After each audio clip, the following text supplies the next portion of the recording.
만났습니다. 총신을 졸업하고 난 다음에 한 23년 만에 만났습니다. 그리고 목사님과 함께 한 교회를 방문을 했습니다. 그 교회가 워싱턴 한인 장로교회입니다. 그 교회가 50주년 기념 예배를 드릴 때 목사님과 함께, 왜냐하면 그 교회 담임하시는 목사님이 동기 목사님이셨거든요. 50주년 기념 예배를 같이 드리는데 이 목사님과 저와 나란히 앉아서 예배를 드리는데 목사님이 순서를 보시면서 열심히 기록을 하시고 세밀하게 살펴보시더라고요. 제가 옆에서 좀 의아했습니다. 동기 목사님 50주년 기념 예배에 오셨는데 목사님이 여전히 바쁘신가 싶었는데 나중에 이런 말씀을 하시더라고요. 우리 신일교회가 좀 있으면 50주년을 맞이합니다. 그걸 미리 준비하고 계신 걸 보고 제가 참 마음속으로 많은 생각이 들었습니다. 그리고 목사님이 떠나실 때 저한테 책을 한 권 선물을 했습니다. 제자도 신학이라는 마이클 윌킨스가 쓴 책인데 한 700페이지 정도 되는 이런 책이에요. 목사님이 안식년으로 OMSC에 계셨지만은 제가 볼 때는 연구를 하신 정도가 아니라 열공을 하시더라고요. 참 신일교회가 지혜롭구나 하는 생각이 들었습니다. 목사님이 그곳에서 목회자가 물을 떠나지는 못합니다. 그곳에서도 항상 교회를 보시고 신일교회를 가슴에 안으시고 제자 훈련에 대해서 50주년, 신일교회 50주년이 언제입니까? 2021 한 5, 6년 남았죠. 전 맨 처음에 50주년 준비하신다고 그래서 내년, 내후년 정도 되는 줄 알았어요. 제가 오늘 주부를 보니까 71년이니까 계산해 보니까 5, 6년 뒤더라고요.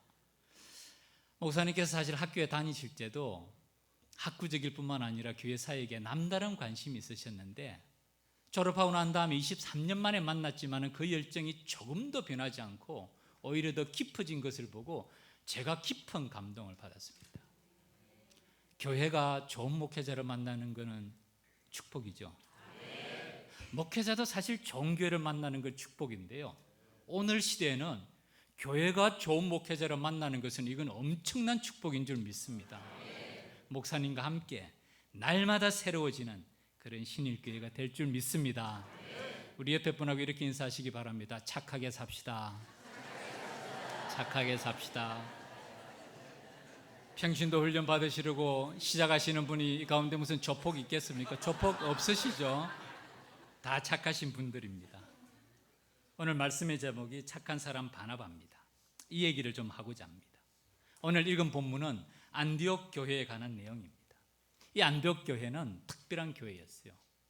초대 교회에 복음 전파의 이정표가 된 교회였습니다. 세 가지 특징이 있습니다. 첫 번째, 안디옥 교회는 이방 선교의 출발점이요 전초 기지가 된 교회입니다. 오늘날로 말하면 땅끝 선교가 시작된 곳이 바로 안디옥 교회였습니다. 오늘 본문에서 이렇게 시작합니다. 그때에 스데반의 일로 일어난 환란으로 말미암아 흩어진 자들이 베니게와 구브로와 안디옥까지 이르러 유대인에게만 말씀을 전하는데, 처음에는 유대인에게만 말씀을 전했다고 기록을 하죠. 그런데 그 다음에 이렇게 말합니다. 그 중에 구브로와 구레네 몇 사람이 안디옥에 이르러 헬라인에게도 말하여 주 예수를 전파하니, 이 사건이 이렇게 됩니다. 맨 처음에는 복음의 전파가 1차 대상이 유대인이었습니다. 그런데 안디옥에 이르러서 누군지는 모릅니다.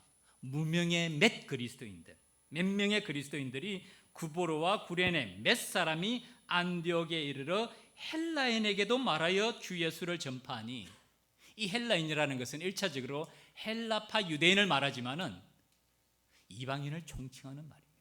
그 당시에 헬라인이라고 말하면 유대인과 헬라인이라고 구분이 됐기 때문에 이방 사람들에게 복음을 전했다는 뜻입니다. 그런데 그 결과가 전혀 예상치 못합니다. 주의 손이 그들과 함께 하심에 수많은 사람들이 믿고 주께 돌아오더라. 아마 이분들은 처음에는 의아했을 거예요. 우리가 헬라인들에게, 이분들에게 복음을 전해도 이분들이 받아들일까 하는 생각이 없지 않았을 거예요. 그런데 그 결과는 전혀 예상치 못한 수많은 사람들이 복음을 받아들입니다. 이 일이 안디옥에서부터 시작이 됐습니다.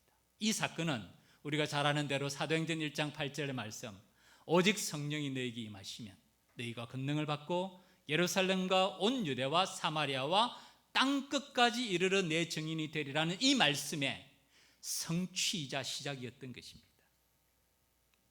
그런데 이 놀라운 사건이 누구로부터 시작이 됐다고요? 이름 없는 몇 명의 무명의 그리스도인을 통해서 이 역사가 시작이 된 것이죠. 참 하나님의 역사하심은 오묘합니다. 유명한 사람, 뛰어난 사람만 쓰시는 것이 아니에요. 이름 없는 많은 사람들의 손길을 통해서 하나님의 역사는 이루어집니다. 바로 안디옥에서 시작된 그 역사가 이 역사였던 것입니다. 저도 참 이름 없는 사람입니다. 아마 제 이름을 들어본 사람이 이 가운데 아무도 없을 겁니다. 여러분들은 어떻습니까? 여러분들은 유명한 분들입니까? 우리가 뛰어난 이름이, 뛰어난 명성이 있지 않아도 하나님 일을 하는 데는 조금도 지장이 없습니다. 오히려 우리같이 이름 없는 사람을 통해서 이 시대에 하나님께서는 새로운 역사를 이루시는 줄 믿습니다. 그 마음으로 여기 계신 분들이죠. 주일날 4시에 예배 드리시면서 하나님께서는 항상 새로운 사람을 통해서 새로운 역사를 시작하시는 것이 안디옥 교회 이야기만은 아니고 우리의 삶 속에서도 일어나는 일인 줄 믿습니다. 두 번째는 이 안디옥에서 처음으로 그리스도인이라는 명칭이 시작되는 곳이 바로 안디옥이었습니다. 27절에 이렇게 됩니다. 25절이죠. 바나바가 사울을 찾으러 다소에 가서 만남에 안디옥에 데리고 와서 둘이 교회에 1년간 모여있어 큰 무리를 가르쳤고 제자들이 안디옥에서 비로소 그리스도인이라 일컬음을 받게 되었더라. 그리스도인, 크리스찬 무슨 뜻입니까? 그리스도를 닮은 사람 또는 그리스도를 따르는 사람 또는 그리스도를 믿는 사람이라는 뜻입니다. 오늘 우리를 보고 그리스도인이라고 말하지 않습니까? 이 원형이 안디옥에서부터 시작이 됐다는 말씀입니다. 다른 말로 하면 오늘 우리 그리스도인의 정체성이 무엇인가? 그 명확한 정체성이 시작된 곳이 바로 안디옥이었다는 것이죠. 그 이전에는 사람들이 잘 몰랐어요. 다른 말로 하면 헷갈렸습니다.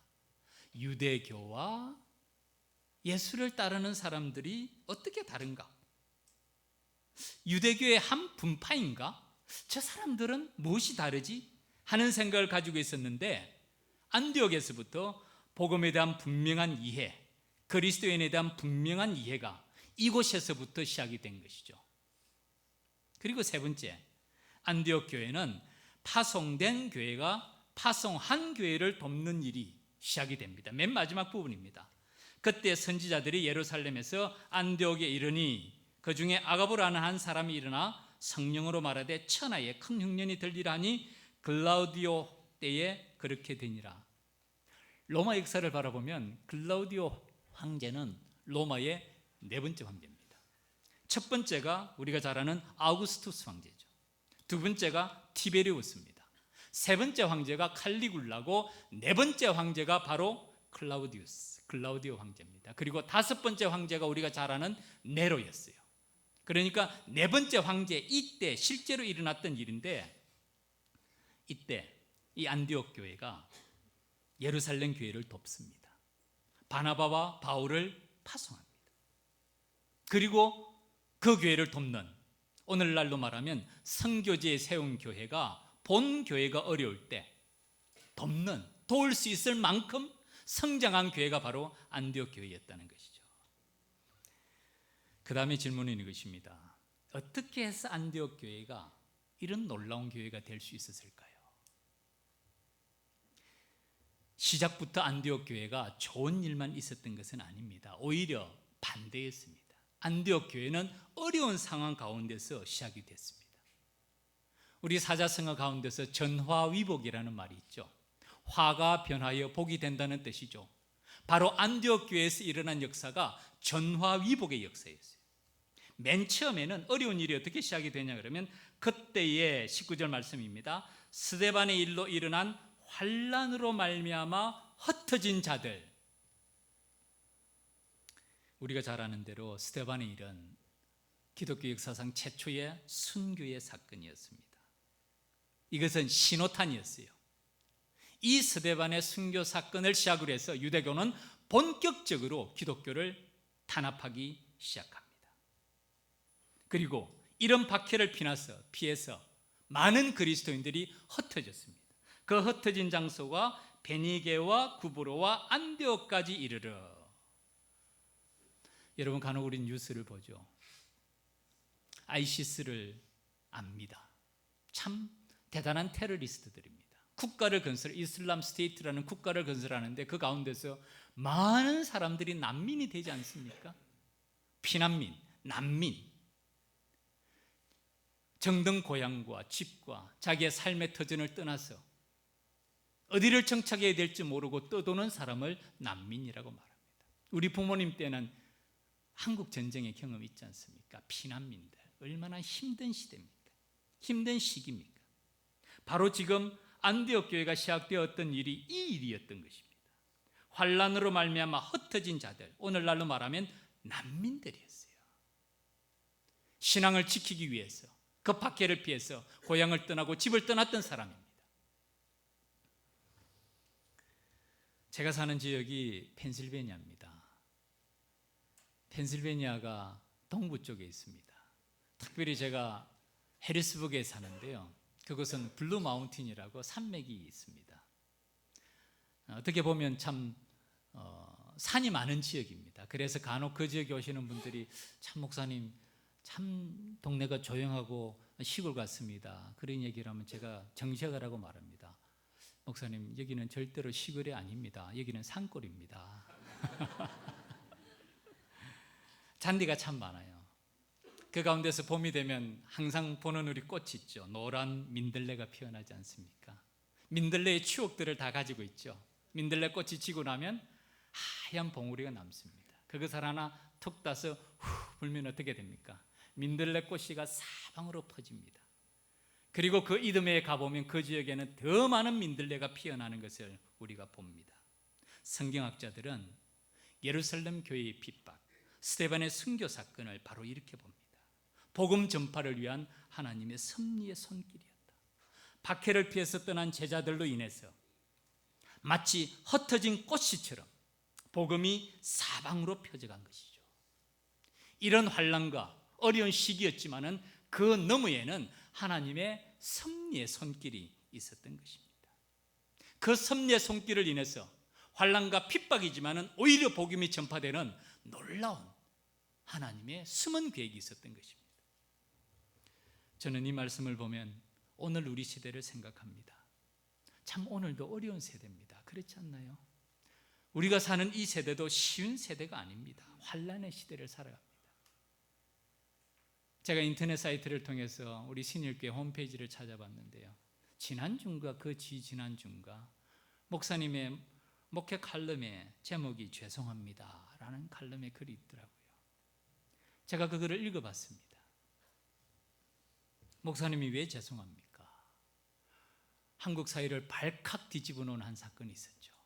한 목사님이 자신의 딸을 11개월간 방치를 해서 한국 사회가 완전히 뒤집어졌죠.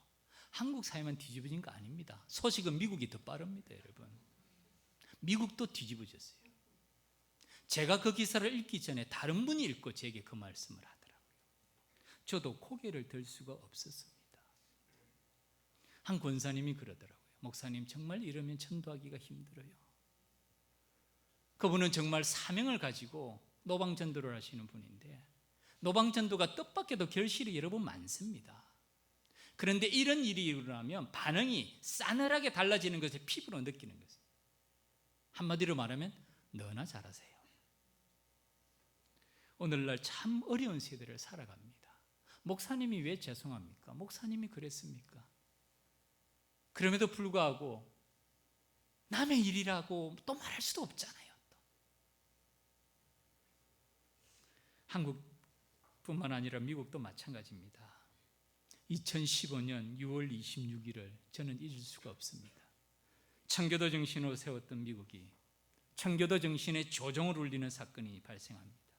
미국 대법원에서 동성애 합헌 판결을 내린 그날이 작년 2015년 6월 25일이었습니다.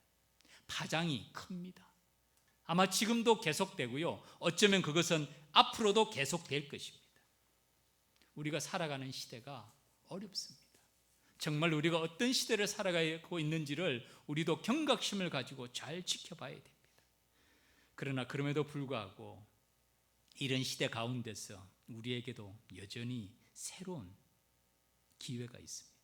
하나님께서는 이런 기회를 통해서도 새로운 복음의 역사를, 전화위복의 기회를 일으키는 능력의 하나님이심을 믿습니다. 이제는 옥석이 분명해집니다. 좁은 길을 가는 사람과 넓은 길을 가는 사람의 구분이 이제는 점점 뚜렷해지지 않습니까? 고난을 두려워하지 아니하고 복음과 함께 고난받기를 두려워하지 아니하고 좁은 길을 가리라는 사람과 이 세상을 따라서 많은 사람들이 가는 길을 가고자 하는 사람과의 이 구분이 점점 더 분명해지고 있습니다. 오늘 평신도 훈련 개강 예배를 드린다고요. 신앙 훈련을 받는 게 여러분 쉬운 일입니까? 제자 훈련 쉽습니까? 아프지도 말고 죽지도 말라. 참 훈련 받는 동안에 각오가 단단해야 됩니다. 이렇게 잘 훈련받고 무장을 받아서 그리스도인으로 무장을 해서 이 시대를 살아가야 됩니다. 복음의 증인으로서 바른 삶을 우리에게 주님께서 요구하시는 그 삶을 살아갈 때 오히려 주님께서는 이런 세대 가운데서 새로운 역사를 일으켜 주실 줄 믿습니다. 안디옥 교회가 이런 전화위복의 은혜를 입은 이유가 있습니다. 사실 오늘 말씀의 핵심은 여기 있습니다. 두 가지입니다. 첫 번째로는 주의 손이 함께 하신 결과였다. 21절 이렇게 말합니다. 주의 손이 그들과 함께 하심에 수많은 사람들이 믿고 주께 돌아오더라. 흩어진 자들이 처음에는 유대인에게만 말씀을 전했는데 그중 몇 사람이 안디옥에서 헬라인에게도 말하여 주의 예수를 전파하니 그 다음에 말씀이 주의 손이 그들과 함께 하심에 수많은 사람들이 믿고 주께 돌아오더라.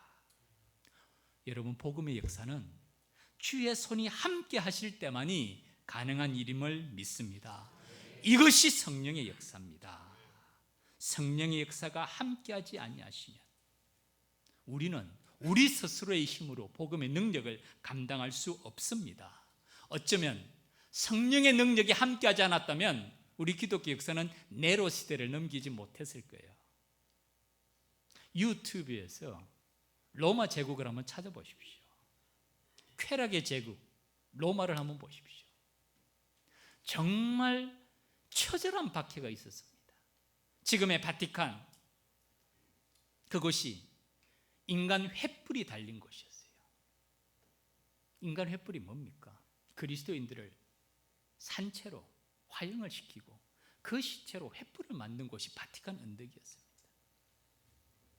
그런 처절한 박해들 가운데서도 우리 신앙의 선진들이 더욱더 견고한 믿음으로, 더 연단된 믿음으로 내려올 수 있었던 것이 무엇이었겠습니까?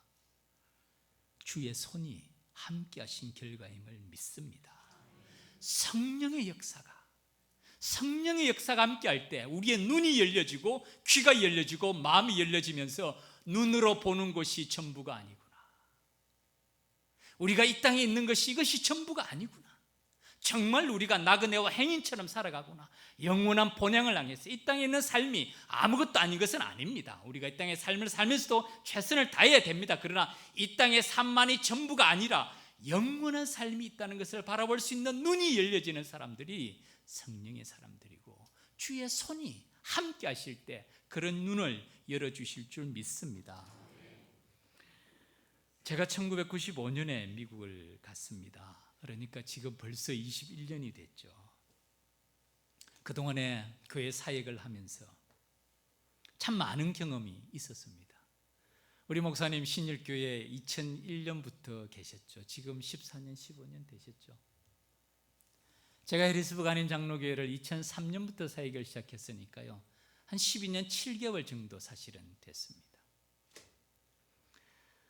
한국의 교회에서도 여러분 목사님의 사역이 여러분도 아시죠? 만만하지 않습니다. 목회자의 사역이 결코 만만하지 않습니다. 이민교회도 크고 작은 일이 참 많습니다. 지금까지 부족한 사람이 사역을 진행해 오면서 경험이 오면서 느낀 결론이 뭐냐면 이것입니다. 복음의 역사는, 교회의 역사는 하나님께서 함께 하실 때만이, 주의 손이 함께 하실 때만이, 성령께서 개입하실 때만이 가능한 일이구나. 시간이 지날수록 제가 더 깊이 느낍니다.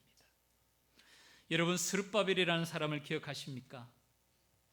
학개 스가랴 선지자, 두 선지자에게 주신 사명은 하나였습니다. 무너진 성전을 재건하라. 그것이 스룹바벨 성전입니다. 스룹바벨 성전을 제2성전이라고 말합니다. 왜냐하면 제1성전 솔로몬 성전은 바벨론의 침략으로 인해서 완전히 무너집니다.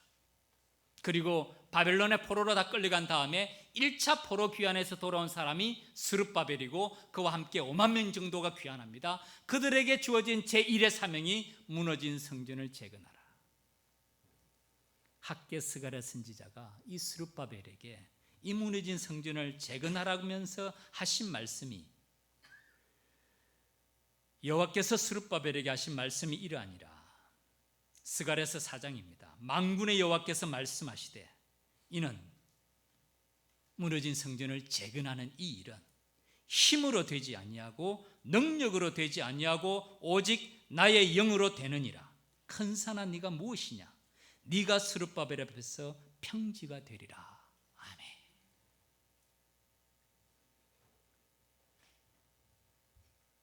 스룹바벨이 무너진 성전을 재건하는데 얼마나 많은 노력이 필요하고 물자가 필요하고 자원이 필요하고 사람의 수고가 필요하겠어요. 그리고 포로로 귀환한 사람들이 그것이 뭐가 있었겠습니까? 솔로몬 성전 때는요, 다윗이 얼마나 많은 준비를 합니까? 완벽하게 준비해 놓고, 그리고 그 솔로몬이 뛰어난 지혜로 제1성전을 지었는데, 이 제2성전 스룹바벨 성전은 이스라엘 백성들이 포로 난민으로서 귀환한 백성들이 무슨 자원이 있겠어요?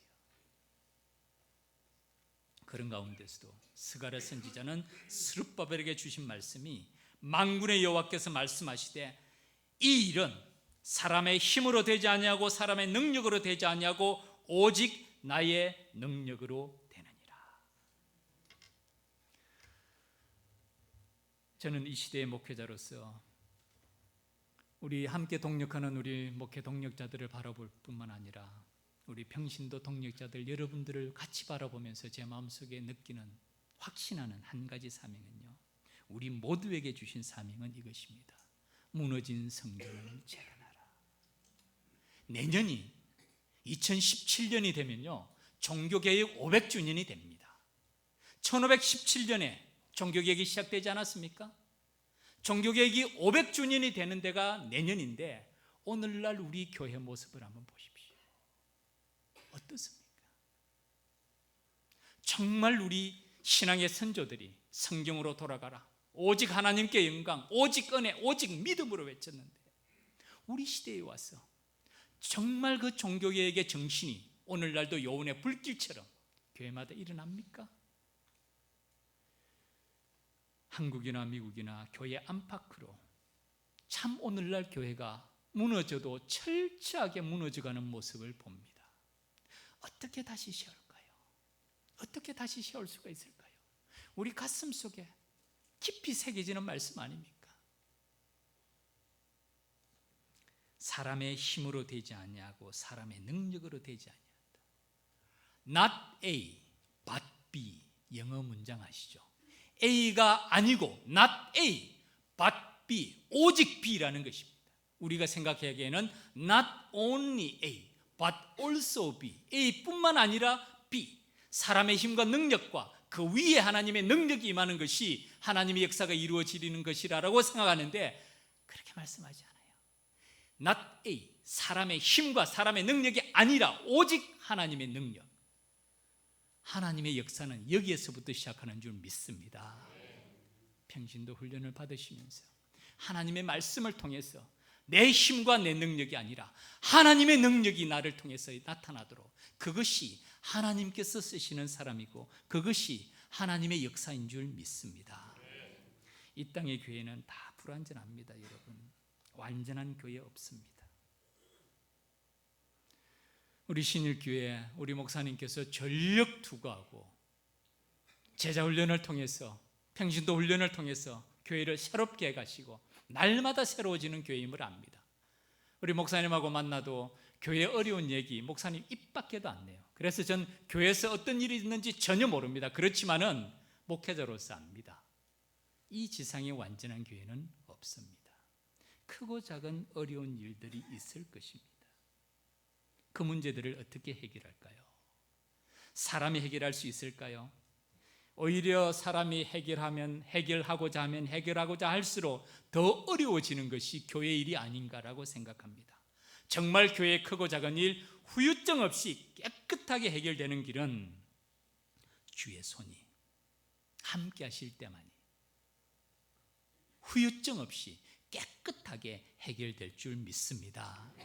여러분, 풋프린트라는 글을 아십니까? 모래 위에 발자국이라는 글이죠. 내용을 간단하게 소개하면 이렇습니다. 모래 위에 두 사람의 발자국, 네 쌍이 있었습니다. 그런데 어느 한 지역을 지나면서 두 쌍의 발자국, 네 발자국이 아니라 두 발자국만 남습니다. 그런데 그것을 바라보고 그 사람이 생각합니다.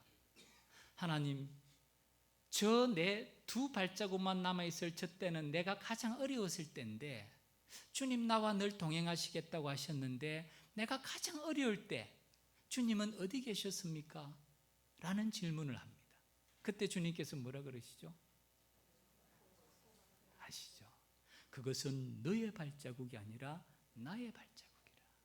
내가 너를 업고 걸어갔다고 말씀하십니다.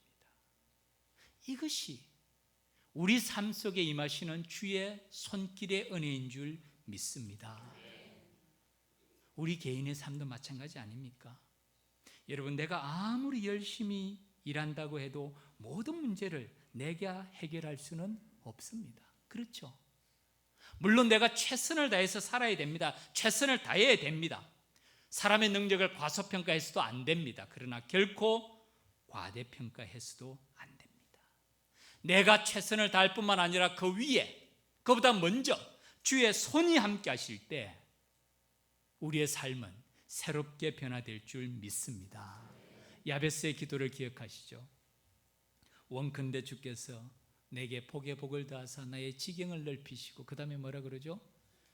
주의 손으로 나를 도우사 나로 환난을 벗으나 근심이 없게 하옵소서 하였더니 하나님이 그 구하는 것을 허락하셨더라. 원컨대 주께서 내게 복에 복을 더하사 나의 지경을 넓혀주시기를 바랍니다. 그 다음에는 주의 손으로 나를 도우사 나로 환난을 벗으나 근심이 없게 하옵소서. 안디옥에서 나타난 복음의 새로운 역사는 무엇보다도 주의 손이 함께 하신 결과였던 것입니다. 그리고 또 하나, 두 번째 이유는 주의 손에 쓰임받는 한 사람, 한 일꾼이 있었습니다. 그 사람이 누구냐면 바로 바나바였습니다. 오늘 본문에서 바나바를 이렇게 설명합니다. 맨 처음에 이 바나바가 등장하는 것은 예루살렘 교회가 그를 파송합니다. 예루살렘 교회가 이 사람들의 소문을 듣고, 안디옥 교회 사람들의 소문을 듣고 22절입니다. 바나바를 안디옥까지 보내니, 23절 바나바에 대한 말씀입니다. 그가 이르러, 바나바죠, 하나님의 은혜를 보고 기뻐하여 모든 사람에게 굳건한 마음으로 주와 함께 머물러 있으라 고나니, 그 다음에 바나바를 설명하는 24절 말씀 같이 한 목소리로 읽겠습니다. 시작. 바나바는 착한 사람이요 성령과 믿음이 충만한 사람이라 이에 큰 무리가 주께 더하여 지더라. 아멘. 바나바는 착한 사람이요 성령과 믿음이 충만한 사람이라 이에 큰 무리가 주께 더하여 지더라. 순서를 주목해 보십시오. 첫 번째 바나바를 설명하면서 뭐라 그럽니까? 바나바는 착한 사람이라. 제가 아까 인사하면서 착하게 삽시다 라는 말이 바로 여기입니다. 바나바는 착한 착한 사람이요 그 다음에 성령과 믿음이 충만한 사람이라. 이 순서를 왜 이렇게 했을까요? 주의 일을 하면 먼저 성령 충만, 믿음 충만, 그 다음에 착하든지 좀 덜 착해도 괜찮고, 이렇게 돼야 정상이 아닙니까? 그런데 그렇게 말하지 않습니다. 착한 사람 바나바, 그 다음에 성령과 믿음이 충만했다. 한 분의 주석입니다. 바나바는 무엇보다 착한 사람이었습니다. 복음사역에 있어서 성령과 믿음의 충만함이 무엇보다 중요하지만은 이러한 영적 능력의 기초와 토대가 되는 인격적 성숙함, 즉 착함이 더욱 중요하다는 의미입니다. 저는 이 말에 동의합니다. 50%만요. 착하다는 것은 복음사역에 있어서 성령과 믿음의 충만함의 기초와 토대가 된다고 말할 뿐만 아니라 성령 충만, 믿음 충만한 사람의 삶의 모습이 착한 사람이 되어야 됩니다. 다른 말로 하면요, 인격이 변해야 됩니다. 변할 수 있어요. 예수 믿고 바른 복음을 들고 우리 평신도 훈련 개강 예배를 드리면서 하나님의 말씀을 바르게 깨달으면 인격이 변합니다. 그것도 뿌리로부터 변하는 역사가 나타날 줄 믿습니다. 성령의 역사의 열매는 인격의 변화에 있습니다. 제자 훈련의 결과가 뭐죠? 오카노 목사님의 설교를 참 전 좋아합니다. 지금도 제가 사는 메케닉스버그, 해리스버그에서 발티모어에 갈 일이 종종 있습니다. 제가 강의를 맡고 있어서 주말마다 꼭꼭 가는데요, 갈 때 한 1시간 반 정도 걸립니다. 옥 목사님이 우리 이건희 목사님 계신 교회갱신협의회 같은 데서 설교를 하시면 좀 길게 하시더라고요. 한 50분 정도 설교하시죠. 좀 길게 하시면 1시간 넘게 설교하실 때 있어요. 유튜브에 다 올려져 있습니다. 갈 때 한 편 설교를 듣고 올 때 한 편 설교를 듣고 하는데 딱 맞는 시간입니다. 옥 목사님이 자주 말씀하시죠. 제자 훈련의 마지막 모습이 무엇이라고요? 작은 예수가 되자. 작은 예수가 되자. 인격이 변하는 것을 말합니다. 성경에 지식이 많아지는 것이 아니고요, 그래서 말을 잘하는 것이 아니고 삶이 변하는 것을 말하죠. 제자훈련, 우리 목사님 이 교회에서 얼마나 전력 투구하고 계십니까? 생활 숙제들을 많이 내주죠. 숙제하고 끝납니까? 아니죠. 삶의 변화를 말합니다. 완전한 인격의 변화. 성령 충만한 사람, 믿음 충만한 사람, 그 사람 착한 사람이 돼야 돼요. 그것이 인격의 변화입니다. 제가 한 얘기를 들려드릴까요? 제가 섬기는 교회에서 한 분이 계셨습니다. 나이가 50대 초반입니다. 적은 나이가 아니죠. 제가 섬기는 교회를 출석한 지가 10년이 지났어요. 제가 참 그분을 보면 저하고 한 4-5살 차이 정도밖에 안 납니다. 저도 젊죠. 예, 그죠? 젊어 보이지 않습니까? 비슷합니다. 예. 참 친하게 지내고 친구처럼 지내는데도 마음에 안타까움이 있었어요. 10년이 지나도 정말 믿음의 성장의 모습이 보여야 되는데, 그런데 얼마 전에 한 사건이 있었습니다. 하나님께서 이분을 어루만져 주신 거예요. 하나님께서 이분을 강권적으로 어루만져 주신 거예요. 예배가 끝난 다음에 저를 찾아오더라고요. 그리고 저 앞에서 말을 하는데 처음부터 마지막까지 눈물을 멈추지를 못하면서 하는 말이, 목사님, 제가 정말 부끄러운 신앙생활을 했습니다. 제가 정말 부끄러운 행동을 했습니다. 제가 그걸 보고 정말 성령의 역사는 사람의 뿌리로부터 변하는 역사가 나타나는구나 깊이 느꼈습니다.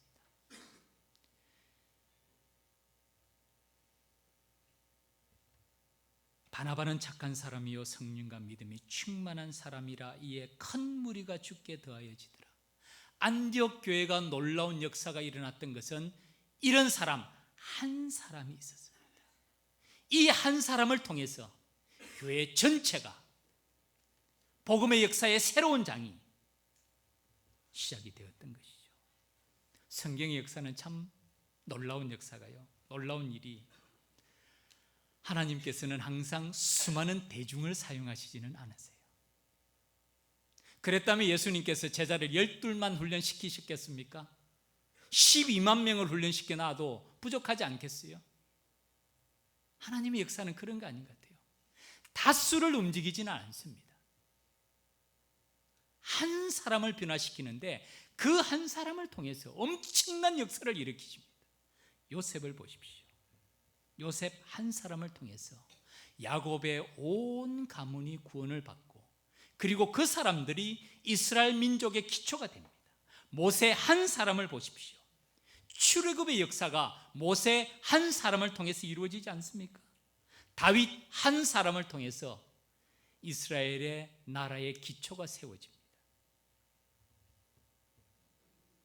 사도 바울 한 사람을 통해서 복음의 새로운 지평이 열려지죠.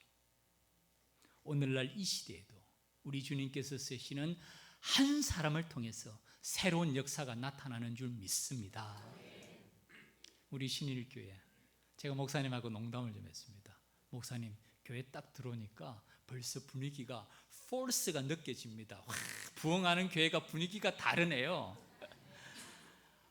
생동하는 교회가 분위기가 여러분 다릅니다. 여러분은 늘 생활하셔서 잘 모르죠. 그런데 그런 분위기가 형성되기까지 하루아침에 형성될까요? 그렇지 않습니다. 한 사람을 통해서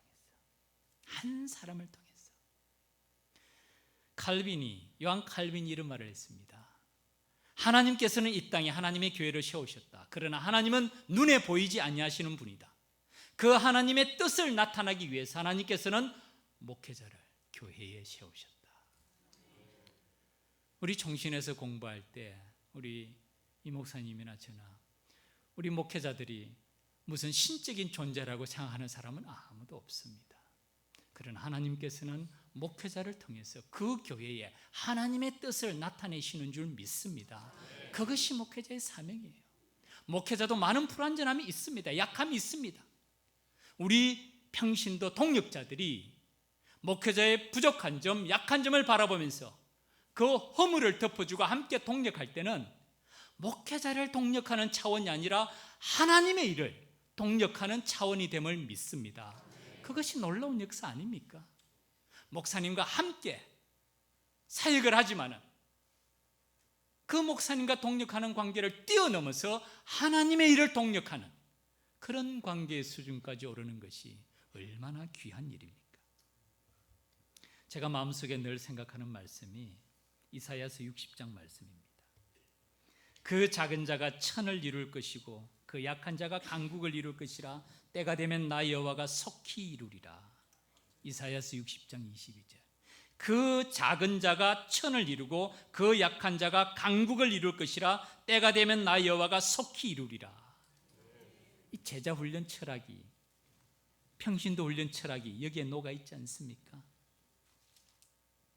무명의 한 사람입니다. 우리 모두 무명의 한 사람들 아닙니까? 우리가 큰 자라고 말할 수도 없고 강한 자라고도 말할 수가 없지만은 주님의 손에 붙잡힌 바 되면 그 작은 자가 천을 이루고 그 약한 자가 강국을 이룰 것이라. 누가 하느냐 하면은 때가 되면 나 여호와가 속히 이루리라. 한 사람이 변화될 때 신일교회 목사님을 중심으로 그 목사님의 목회 철학과 사역을 시작할 때 평신도 사역자들이 함께 협력하면서 한 사람 한 사람이 변화갈 때 이 금천구 지역뿐만 아니라 이 서울 지역뿐만 아니라 대한민국이 변하고 세계가 변하는 놀라운 역사가 나타날 줄 믿습니다. 말씀을 맺겠습니다. 착한 사람 바나바는 착한 일을 합니다. 그가 첫 번째로 한 일은 사울을 데리고 오는 일이었습니다. 바나바가 사울을 찾으러 다소에 가서 만남에 안디옥에 데리고 와서 둘이 교회에서 1년간 모여있어 큰 무리를 가르쳤고 제자들이 안디옥에서 비로소 그리스도인이라 일컬음을 받게 되었더라. 착한 사람은 착한 일을 합니다. 사실 사도 바울은요, 인간적으로 보면 껄끄러운 사람이에요. 쉽지 않은 사람이었습니다. 그럼에도 불구하고 바나바는 이 사도 바울의 후견인 역할을 합니다. 사도 바울의 사역은 우리가 너무 잘 알지 않습니까? 1차, 2차, 3차 전도 여행을 통해서 정말 복음의 완전한 구도를 바꾸죠. 신약 성경의 반을 쓴 사람이 사도 바울입니다. 그런데 그 사도 바울을 세운 사람이 누구였습니까? 바나바였어요. 바나바는 사도 바울의 후견인이 되었습니다. 오늘날 선교사에게 있어서 사도 바울의 모델이 참 최상의 모델이지만은 그 너머에 바나바의 모델 또한 우리가 본받아야 될 귀한 모델인 줄 믿습니다. 우리 평신도 사역을 통해서 여러분들 더 많은 사람들을 세우고요, 그 사람들을 도와주고, 그리고 내가 사역할 뿐만 아니라 그 사람이 우리 주일학교 10년, 20년 건속하시면서 여러분의 손으로 양육한, 가르친 그 아이들이 자라나서 다음 세대에 어떤 일을 이루실지 우리가 모르지 않습니까? 주님께서 그들과 함께 하실 때는 우리가 상상한 이상으로 놀라운 일이 나타나는 것이 복음의 능력임을 믿습니다. 우리 신일교회 이전에도 하나님께서 은혜를 베풀어 주시고 지금까지 달려온 줄 믿습니다. 이제 앞으로도 이 어려운 시대에 오히려 이 어려운 시대가 전화 위복의 기회가 되어서 하나님의 복음을 더 힘있게 전가하고 우리 주님이 오실 그날까지 우리에게 주신 사명, 무너진 성전을 재건하라는 그 사명 끝까지 잘 감당하는 우리 목사님과 온 교회 그리고 이 땅의 모든 그리스도인들이 되기를 주님 이름으로 축원합니다. 기도드리겠습니다.